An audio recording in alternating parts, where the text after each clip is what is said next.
Salam semangat para penikmat semangkuk salad. Tadi siang saya sempat membesuk anak dari kolega hamba Tuhan di rumah sakit. Dan ketika saya ada di rumah sakit itu, saya sempat merenung. Bisa jadi yang dirawat di rumah sakit itu datang dari berbagai golongan dan kelas sosial. Dan pasti yang dirawat di rumah sakit itu ada yang sembuh, tapi ada juga yang belum sembuh, atau bahkan ada yang meninggal. Saudaraku yang terkasih dalam kasih Tuhan Yesus Kristus, kalau kita berbicara orang yang sakit, pasti keinginan orang yang sakit itu adalah sembuh dari sakitnya. Termasuk saudara dan saya, kalau kita sedang sakit, pasti permohonan dan doa kita pengennya sembuh secara total dan permanen. Dan ketika saya merenungkan bagian ini, saya diingatkan oleh sebuah kisah orang kusta yang disembuhkan oleh Tuhan Yesus. Tetapi yang menarik bagi saya bukan proses disembuhkannya orang kusta itu oleh Yesus, tetapi permohonannya yang menarik bagi saya. Mari kita membaca Markus pasal 1 ayat yang ke-40. Markus pasal 1 ayat yang ke-40 berbunyi demikian.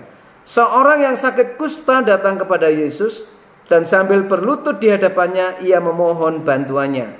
Katanya, "Kalau engkau mau, engkau dapat mentahirkan aku." Perhatikan baik-baik kalimat permohonan dari si kusta ini. Kalau engkau mau, engkau dapat mentahirkan aku. Jadi saya bisa melihat iman yang luar biasa dari si kusta ini. Dia yakin dan dia tidak meragukan kuasa Tuhan Yesus Kristus untuk menyembuhkan dan memulihkan sakit kustanya. Dia tidak pernah meragukan hal itu. Karena dia mengatakan, kalau engkau mau, engkau dapat mentahirkan aku. Dan si kusta ini tahu persis bahwa Yesus mampu menyembuhkan dan mentahirkan dia dari kustanya. Tetapi yang dia mohon adalah belas kasihan, perkenan Tuhan untuk tergerak hatinya untuk mau mentahirkan dia. Dan ini pembelajaran buat kita. Di dalam doa dan permohonan kita harusnya dilandasi dulu bahwa Tuhan Yesus itu berdaulat atas kehidupan kita. Kalau kita sakit, Tuhan Yesus pasti mampu menyembuhkan segala sakit penyakit kita. Yang kita mohon adalah belas kasihan dari hati Yesus. Kemauan Tuhan Yesus untuk menyembuhkan sakitmu dan sakitku. Dan kalau Tuhan Yesus menolong sakitmu dan sakitku, menyembuhkan sakitmu dan sakitku, itu bukan karena kebaikan kita, tetapi karena kedaulatan dan kapasitas kuasa Tuhan Yesus yang Tuhan berkenan diwujud nyatakan untuk menyembuhkan hidupmu dan hidupku. Bukan karena kita baik, tetapi karena kebaikan Tuhan dan kedaulatan Tuhan sedang dinyatakan.